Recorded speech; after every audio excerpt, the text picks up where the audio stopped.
আম্মা জান আয়েশা রাদিয়াল্লাহু আনহা দেখো দেখো কেমন স্বামীর খেদমত করেছেন। আম্মা জান আয়েশা রাদিয়াল্লাহু আনহাকে আমার নবী ডাক দিয়ে বললেন, আয়েশা রে, তোমার যদি আমার কাছে কোনো জানার থাকে তুমি আমার কাছে জানতে পারো। খুব খেয়াল করে শুনেন বন্ধু। আম্মা জান আয়েশা রাদিয়াল্লাহু আনহা ডাক দিয়ে বললেন, নবী ও, আমার জানার বড় ইচ্ছা হাসরের ময়দানে এবং যখন জান্নাতের ফয়সালা হবে ফাতেমার সাথে আমার সাথে কারা কারা জান্নাতে যাবে, কোন কোন নারী হাসতে হাসতে জান্নাতে যাবে। কান লাগান। নবী আমার ডাক দিয়ে বললেন, আয়েশা, কয়েকজন নারী জান্নাতে যাবে হাসতে হাসতে। এর মধ্যে 1 নম্বর হলো খাদিজা, 2 নম্বর তুমি আয়েশা, 3 নম্বরে বিবি রহিমা, 4 নম্বরে বিবি আসিয়া, 5ম নম্বরে বিবি আসিয়ার ঘরের গৃহ পরিচারিকা কাজের বুয়া, 6ষ্ঠ নম্বরে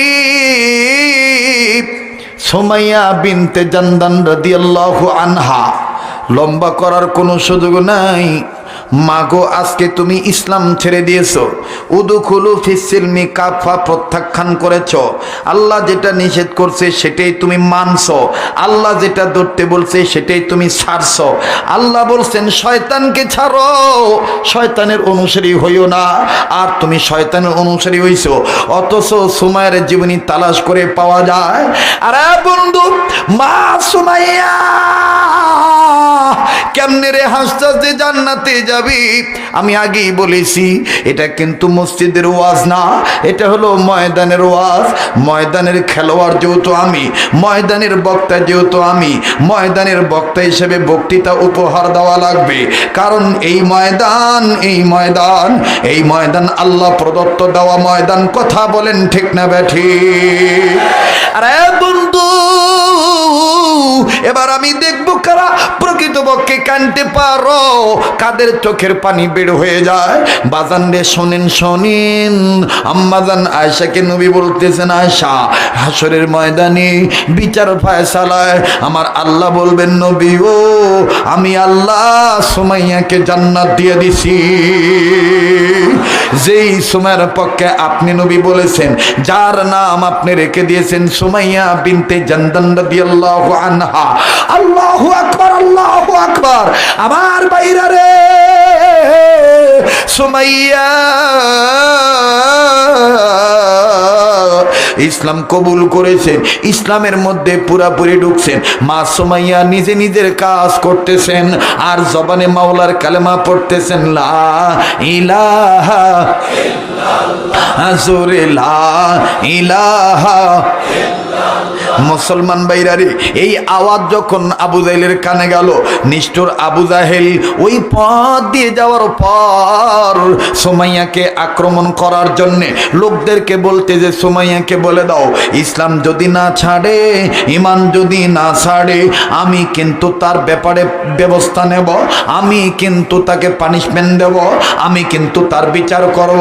আর বাবাজি সংক্ষেপে বলে দেই, হযরতে সুমাইয়ার কানে যখনই আওয়াজ গেল, মা সুমাইয়া ডাক দিয়ে বলতেছেন, আমার জীবন চলে যাবে, আমি আর মূর্তি পূজা করব না, আমি আর বাতিলের কাছে মাথা নত করব না, আমি আর লাত মানাত উজ্জবলকে মানব না, আমি মুহাম্মদের আল্লাহকে মেনেছি, নবীকে মেনে নিয়েছি। আল্লাহু আকবার, আল্লাহু আকবার। এবার আবু জাহেল ডাক দিয়ে বলল, এভাবে হবে না, এইভাবে হবে না, এইভাবে হবে না, সোজা আঙ্গুলে ঘি উঠবে না। তোমরা সুমাইয়াকে ঘর থেকে বের করে আনো। দেখ দেখ যুবক, দেখ দেখ, আমি মা বোনদের জন্য মুস্তারাতের আলোচনা করছি। আল্লাহু আকবার, আল্লাহু আকবার। মুস্তারাতের আলোচনা কত গভীর কথা গো। মা তুমি কেমন করে গো বেনামাজি থাকো, মা তুমি কেমন করে জি বাংলার পাগল হও, মা সুমাইয়াকে ঘর থেকে টাইনা টাইনা যখন বের করে আনা হলো, হযরতে সুমাইয়া রাদিয়াল্লাহু আনহাকে আস্তে করে যখন উঠানের মাঝে দাঁড় করানো হলো, আবু জাহেল ডাক দিয়ে বলল, ঈমান ছাড়বি না রাখবি? মা সুমাইয়া ডাক দিয়ে বললেন, আমি ঈমানওয়ালা। কিওয়ালা? কিওয়ালা? কিওয়ালা? কিওয়ালা? আমি ঈমানওয়ালা। আমরা কিওয়ালা? আমি ঈমানওয়ালা। ইসলামের মধ্যে ঢুকতে আল্লাহ বলছেন, আমি ঢুকেছি, আমি আর বেরো হব না। এবার আবু জাহেল বলতে যে, তুমি যদি ইসলাম না ছাড়ো, ঈমান যদি না ছাড়ো, আমি কিন্তু তোমার সাথে নিষ্ঠুরতা করব, তোমার গায়ের কাপড় খুলে ফেলবো। সুমাইয়া ডাক দিয়ে বলেন, আবু জাহেল রে, ঈমান আনার কারণে, এক আল্লাহর গোলামি মানার কারণে যদি তুমি আমার দুনিয়াতে উলঙ্গ করো, তাইলে আমি তোমারে শুনে দিয়ে বলতে চাই, আমি দ্বীনের জন্য, ঈমান ইসলামের জন্য দুনিয়ার ইজ্জত আমি চাই না, আমি আখিরাতের ইজ্জত চাই। এবার আবু জাহেল ডাক দিয়ে বলে দিল, সুমাইয়াকে ধরো, চির চির করে তার কাপড় আমি ছিঁড়ে ফেলে দেব। এবার বাজান অঙ্গের কাপড় যখন খুলে ফেলে দিল, ওরে বন্ধু,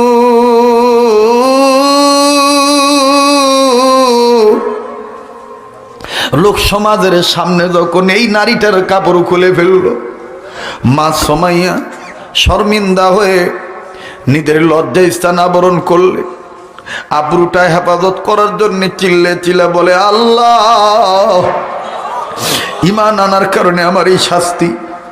এরে বন্ধু, যখন আবার আল্লাহ বলে ডাক দিছে, নিষ্ঠুর আবু জাহেল ডাক দিয়ে ধারালো বল্লমটা কই, আমার হাতে ধারালো বল্লমটা দে। এইবার নিষ্ঠুর আবু জাহেল ধারালো বল্লমটা লইয়া ডাক দিয়ে বলতেছে, সুমাইয়া, ঈমান ডাকবি না ছাড়বি?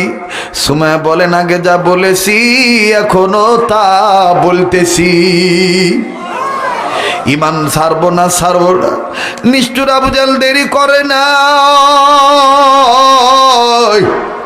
এই দাঁড়ালো বল্লমটা লইয়া মা সুমাইয়ার তলপেট বরাবর আঘাত করে দিয়ে দিছে। বাজানরে যখন বল্লমের আঘাত মা সুমাইয়ার তলপেটে করা হইছে, মা সুমাইয়া এদিকে তাকায় নাই, ডাইনে তাকায় নাই, বামে তাকায় নাই, শুধু আসমানের দিকে তাকায় ডাক দিয়ে বলে, মালিক আল্লাহ। দে না একটা ডাক, দে না, শেষ ভালো তার, সব ভালো তার, বলস না আল্লাহ আল্লাহ আল্লাহ।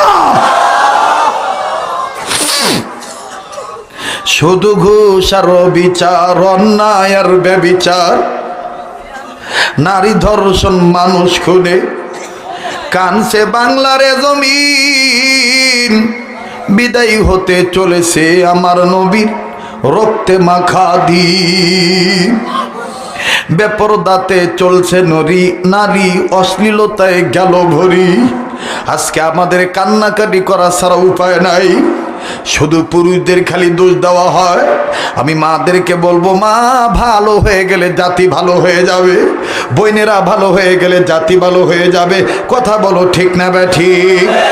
আরে বন্ধু, মা সুমাইয়াকে যখন তলপেটে আঘাত করা হইল, বিবস্ত্র করিয়ে যখন তলপেটে আঘাত করা হইল, মা সুমাইয়া আকাশের দিকে তাকাইয়া আল্লাহ বলে ডাক দিয়া প্রথমে কাঁদেলেন, দ্বিতীয়বার মা সুমাইয়া হাসা দিলেন। এবার আবু জাহেল বলতেছে, আর মারবো না, পাগল হইয়া গেছে, দেখো না কেমনে কানতে কানতে আবার হাসি। মা সুমাইয়া বলে, আবু জাহেল রে, আমি পাগল হইনি, আমি যেই মাওলার প্রেমে রক্ত দিয়েছি, আমি যেই মাওলার প্রেমের মারা গলায় বরণ করেছি, আমি ওই মাওলাকে ডাক দিছি, আমার মাওলা আমার সামনে জান্নাতের দরজা খুলে দিছে।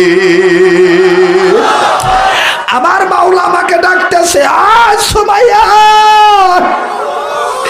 আমি মাওলা তোর জন্য জান্নাতের দরজা খুলে দিছি। এ মা, মাহমুদপুরের মারা, এ বোনেরা কারারে বেপরদায় ঘুরো, আজকের পর থেকে আর তুমি পর্দা ছাড়া বাইর হইও না মা। মা তোমারও আমার আল্লাহ ডাক দিয়ে বলতেছেন, ইয়া আইয়ুহাল্লাযীনা আমানু দুখুলু ফিস-সিলমি কাফা। ও নর নারী ইমানদারেরা, ইমানদার নর নারীরা, তোমরা প্রত্যেকে ইসলামের মধ্যে পুরোপুরি ভাবে প্রবেশ করো। এ বন্ধু, মা সুমাইয়া বিনতে জানদান রাদিয়াল্লাহু আনহা ইন্তেকালের আগে ভাবে হেসে দিয়ে জান্নাত দেখে ইন্তেকাল করলেন। আমার নবী বললেন, আয়েশা সুমাইয়া তোমাদের সাথে হাসতে হাসতে জান্নাতে যাবে। আল্লাহর নবী ডাক দিয়ে বললেন, আয়েশা রে, যেই নারীরা এই কয়টা কাজ ঠিক মতন করবে আল্লাহ পাক তাদেরকে জান্নাতে দিয়ে দিবে। পুরুষের চাইতে মহিলারা ওলি হওয়া সহজ, কথা বলেন ঠিক না ঠিক? আল্লাহর নবী 1 নম্বর বললেন, যেই নারী নিজের লজ্জাস্থানে হেফাজত করবে। 2 নম্বর বললেন, যেই নারী নামাজ আদায় করবে, নামাজ কায়েম করবে, 5 ওয়াক্ত নামাজ আদায় করবে। 3 নম্বর রমজানের রোজা রাখবে। এর বন্ধু 4 নম্বর স্বামীর খেদমত করবে। আমাদের বুজুর্গরা বলেন 5ম নম্বর হইল ছেলে মেয়ে হইলে সন্তানদেরকে ইসলামী দ্বীনি শিক্ষা দীক্ষা দিবে। এই কাজগুলি যে নারীরা করবে আমার আল্লাহ তাদেরকে জান্নাতে দিয়ে দিবে।